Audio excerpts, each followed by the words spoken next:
یعنی کیو میں ریسرچ کر رہی ہوتی ہے۔ وہ زمین سے 1000 فیٹ نیچے تھے۔ یہاں انہیں ایک بہت پرانی کیو ملتی ہے اور اس وجہ سے یہ ٹیم کافی خوش تھی۔ کچھ دیر بعد ہم دیکھتے ہیں کہ اس کیو کے اندر سے کسی عجیب و غریب کریچر کی آوازیں آ رہی ہوتی ہیں۔ بیٹ یعنی چمگادڑ جیسے دکھنے والے یہ کریچرز ان ٹیم پر حملہ کر دیتے ہیں اور کچھ ہی دیر میں یہ انہیں مار دیتے ہیں، اور اب یہ اوپر کی طرف یعنی زمین پر آ چکے تھے اور ہمیں ایک لڑکی دکھائی جاتی ہے جس کا نام ایلی ہے۔ وہ اپنے کانوں سے سن نہیں سکتی تھی۔ آس پاس کے بچے اسے بہت تنگ کرتے تھے۔ وہ اپنی فیملی سے اشاروں میں یعنی سائن لینگویج میں بات کیا کرتی تھی۔ رات کو ایلی اپنی فیملی کے ساتھ بیٹھ کر ڈنر کر رہی ہوتی ہے۔ وہ سب بہت خوش ہوتے ہیں اور ایک دوسرے سے باتیں کر رہے ہوتے ہیں کہ اچانک سے ٹی وی پر نیوز آتی ہے کہ پورے یونائٹڈ اسٹیٹس میں چمگادڑ جیسے دکھنے والے کچھ عجیب سے کریچرز آ چکے ہیں۔ یہ سب کچھ ڈسٹروائے کر رہے ہیں اور انسانوں کو مار کر کھا رہے ہیں۔ ٹی وی پر خود کو سیف رکھنے کے طریقے بھی بتائے جا رہے ہوتے ہیں کہ ان سے بچنے کے لیے خود کو گھر میں لاک کرنا پڑے گا اور بالکل خاموشی سے بیٹھنا پڑے گا تاکہ یہ کریچر کسی کی آواز نہ سنے۔ یہ سن کر وہ سب گھبرا جاتے ہیں۔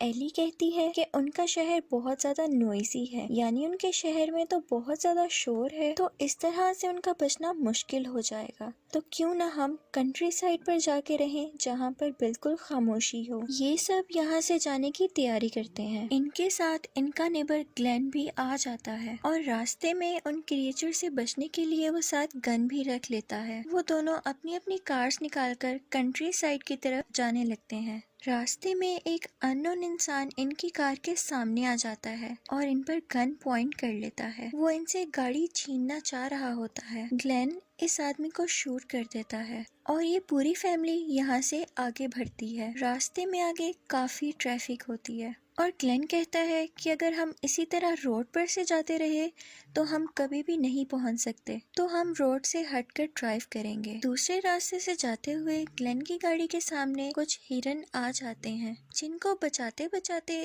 اس کی کار نیچے گر جاتی ہے۔ اس ایکسیڈنٹ کی وجہ سے گلین بہت بری طرح زخمی ہو چکا تھا اور ان کا پاؤں کار میں ہی پھنس گیا تھا۔ ایلی کے فادر ان کی مدد کرنے کی کوشش کرتے ہیں لیکن وہ ان کو نہیں چھڑا سکتے۔ تبھی ہم دیکھتے ہیں کہ وہ کریچرز یہاں پر بھی آ چکے ہیں۔ ان کریچرز کو دیکھ کے اس فیملی کا ڈاگ بھونکنا شروع ہو جاتا ہے۔ اب جیسا کہ آپ کو بتایا کہ یہ کریچرز آواز کی طرف آتے ہیں، تو وہ اس ڈاگ کی آواز کی طرف آنے لگتے ہیں اور کار پر اٹیک کر دیتے ہیں۔ ان سب کو بچانے کے لیے گلین اپنی گن سے شوٹ کرنا شروع ہو جاتے ہیں تاکہ وہ کریچر انہیں چھوڑ کر یہاں آ جائیں، اور ایسا ہی ہوتا ہے۔ سب کریچرز وہاں چلے جاتے ہیں اور وہ گلین پر اٹیک کرتے ہیں اور آخر کار اس کو مار دیتے ہیں۔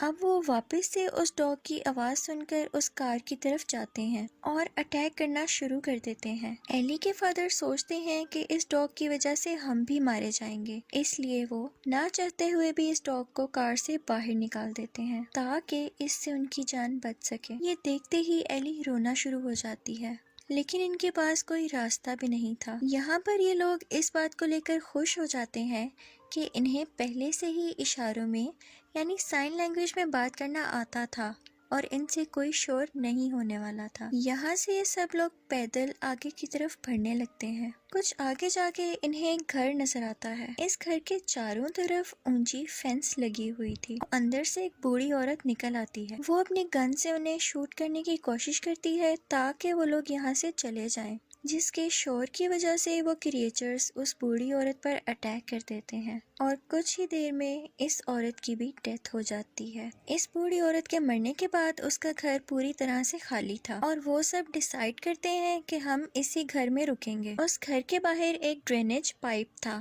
ایلی کے فادر وہاں سے گزرتے ہیں اور باقی فیملی ممبر سے بھی کہتے ہیں کہ وہ اس میں سے آ جائیں، لیکن ہم دیکھتے ہیں کہ جب ایلی اور ایلی کا بھائی اس ڈرینیج پائپ میں جاتے ہیں تو وہاں ایک بہت ہی زیادہ پوائزنس سنیک یعنی سانپ ہوتا ہے اس स्नेक की वजह से वो आगे नहीं जा सकते थे। स्नेक की हिसिंग यानी उसकी आवाज सुनकर वो क्रिएचर स्नेक को मार देता है। एली की मदर अभी ड्रेनेज पाइप में जा ही रही होती हैं कि उन क्रिएचर्स का ग्रुप उनकी टांग पर काट लेता है। यहाँ एली के फादर को एक आइडिया आता है। वो वुड चिपर मशीन को ऑन करते हैं और उसके ऑन होने के बाद उसकी आवाज से वो सारे क्रिएचर उसकी तरफ चले जाते हैं और वो सारी फैमिली फौरन से ड्रेनेज पाइप को क्रॉस करके घर के अंदर चले जाते हैं। अंदर पहुंचने पर जब सब एली की मदर की टांग पर देखते हैं तो उन्हें पता चलता है कि उसकी टांग बहुत बुरी तरह इंजर्ड यानी जख्मी हो चुकी है, जिसकी वजह से उसकी बॉडी में इन्फेक्शन फैल रहा था। इसके लिए उन्हें एंटीबायोटिक चाहिए थी।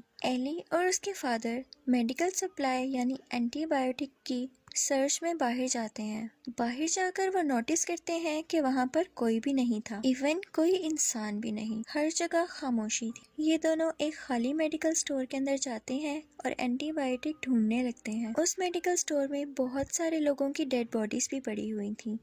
एली देखती है कि वो क्रिएचर्स मरे हुए लोगों की डेड बॉडीज के अंदर अपने अंडे दे रहे हैं और अंडे इतने ज्यादा होते हैं जिसकी वजह से क्रिएचर्स बढ़ते ही जा रहे हैं। यहाँ एली डर के मारे चिल्ला देती है, जिसकी वजह से क्रिएचर्स इस स्टोर के अंदर भी आ जाते हैं। एली के फादर किसी तरह फायर अलार्म ऑन कर देते हैं और हर जगह पानी फैलने लगता है, तो इसी बात का फायदा उठाकर वो दोनों स्टोर से बाहर आ जाते हैं। जैसे ही वो लोग स्टोर से बाहर आते हैं तो वो एक अजीब से प्रीस्ट को देखते हैं। वो प्रीस्ट इन दोनों से कहता है कि तुम मेरे ग्रुप का हिस्सा बन जाओ, यानी मुझे ज्वाइन कर लो। लेकिन एली के फादर उसको मना कर देते हैं। हमें दिखाया जाता है कि उस प्रीस्ट की जुबान कटी हुई थी और वो दिखने में बहुत अजीब था। कुछ ही देर में एली और एली के फादर घर पहुंच जाते हैं और एली के मदर को एंटीबायोटिक्स देते हैं, जिसकी वजह से वो बेटर फील करती हैं। एली का एक दोस्त भी होता है जिसका नाम रॉब है। वो भी इन सब डिफिकल्टीज को यानी मुश्किलात को फेस कर रहा था। वो उससे चैटिंग करती है, जिसके बाद उसे पता चलता है कि उसके पेरेंट्स भी मारे जा चुके हैं,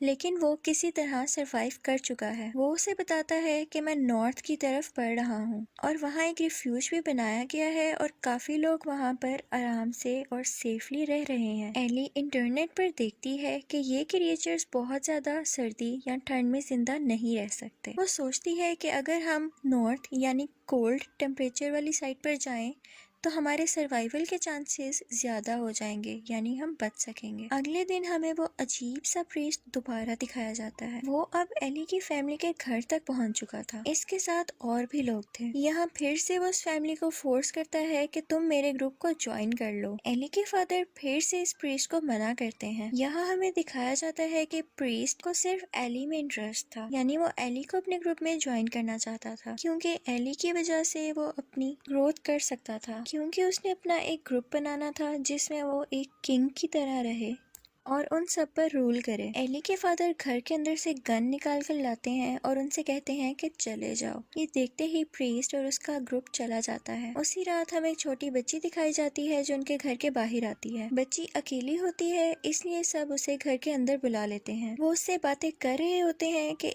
एकदम कई ज्यादा अलार्म्स की आवाज आना शुरू हो जाती है। वो सब एक ही टाइम पर रिंग होना शुरू हो गए थे, जिसकी वजह से बहुत शोर हो रहा था। यहाँ हमें पता चलता है कि ये स्ट्रेंज बच्ची उसी ग्रुप की मेंबर है और इसे प्रीस्ट ने भेजा है। अलार्म की आवाज सुनकर वो सारे क्रिएचर इस घर पर अटैक कर देते हैं। एली के फादर इन तमाम मोबाइल फोन्स को पानी में डालकर इनकी आवाज बंद करने की कोशिश करते हैं। इसी दौरान उस प्रीस्ट के लोग एली को किडनैप करके ले जाने लगते हैं, लेकिन उसी वक्त एली की ग्रैंड माँ यानी दादी उनके पीछे जाती हैं और वो उनको पकड़ लेती हैं और जोर जोर से चिल्लाना शुरू कर देती हैं ताकि वो क्रिएचर इनकी आवाज सुनकर उन पर अटैक कर सकें और एली की जान बच सके। क्रिएचर्स वहाँ पर आ जाते हैं और उन सब पर अटैक कर देते हैं, लेकिन सैडली इस अटैक में एली की दादी भी मारी जाती हैं। वो सब बहुत उदास होते हैं और यहाँ से इस घर को छोड़कर भाग जाते हैं। रास्ते में इन्हें दोबारा से वो प्रीस्ट और उसका ग्रुप दिखाई देता है। इस लड़ाई में वो फैमिली इस ग्रुप के बहुत से मेंबर्स को मार देते हैं और बहुत लड़ाई के बाद एली के फादर इस अजीबोगरीब प्रीस्ट को भी मार देते हैं। आगे के कुछ सीन्स में हमें दिखाया जाता है कि ये फैमिली नॉर्थ की तरफ जा रही होती है और फाइनली एली, उसका भाई, उसकी मदर और उसके फादर ریفیوج پہنچ جاتے ہیں۔ وہاں اور بھی ہیومن سروائیو کر رہے تھے اور رہ رہے تھے۔ مووی کے لاسٹ سین میں ایلی ہمیں اپنے دوست کے ساتھ دکھائی دیتی ہے اور اب یہ دونوں بو اور ایرو کی ہیلپ سے ان کریچرز پر اٹیک کر رہے تھے اور انہیں مار رہے تھے۔ انہوں نے ان کو مارنا سیکھ لیا تھا اور اب وہ یہ بھی سیکھ چکے تھے کہ شور کیے بغیر ایک دوسرے سے کیسے بات کی جا سکتی ہے، اور مووی یہیں پر ختم ہو جاتی ہے۔